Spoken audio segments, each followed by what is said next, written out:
Steve, were you impressed with that Chelsea performance, given everything that's been happening off the pitch? Yeah, I was impressed with the first half performance. I always thought once they'd done the difficult part and get a couple of goals in the lead, that they'd go on to win the game. They started the second half quite slow, really, but that was because they were so confident that they always were going to win the game.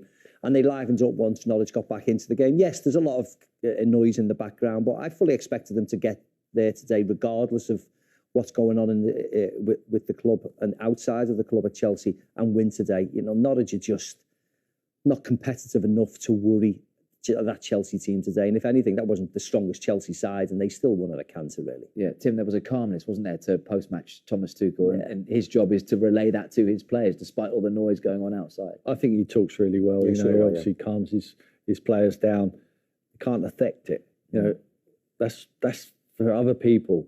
All we can do is give our fans some joy and win football matches, and that is what they train every day to do, to prepare for the games and try and get maximum points and push as high up as they possibly can up that league. You know, it's the business end of the season. All these boys are fighting for places now. You know, likes of Timo Werner gets an opportunity to play.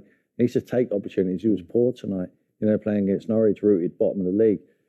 Lukaku would have liked to have played in that fixture tonight. He didn't get the opportunity till late on, did all right when he come on. So they're all fighting for positions because there's a silverware to be handed out in a couple of months.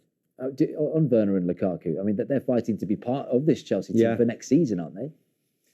Yeah, certainly Werner, I think. I think he's been given us opportunities last year and this year and still flatters to deceive, still runs offside, still misses chances, doesn't look as if he's improving under Thomas Tuchel.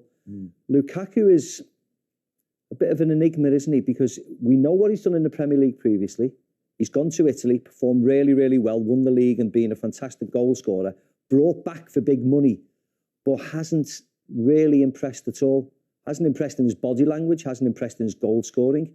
Doesn't look it doesn't look as if he's a team player in helping Chelsea get the victories. If anything, Kai Havertz looks a better centre forward than him, and he normally plays off him. So he's still got a lot to work on, Romelu Lukaku, to win the crowd over. Whether he'll be here next year, certainly with the circumstances announced today, we'll wait and see. Yeah, for your old team, Norwich, 5 points from safety. They've still got to believe, haven't they? And they got wins earlier in the Smith reign against Southampton and Everton, but a massive game coming up on Sunday against Leeds. Huge game, cup final for them. Gives them the only chance. If they get beat by Leeds, and it's almost over for them. He's given them a lift when he first went in there. They were not breathing, in my opinion, but now they give them life.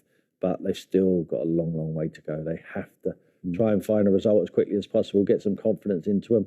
And you never know. It's the Premier League. Anything can happen. Any team can beat anyone at any given time, but they concede too many goals and they don't score a lot. So it's a recipe for the Championship next season.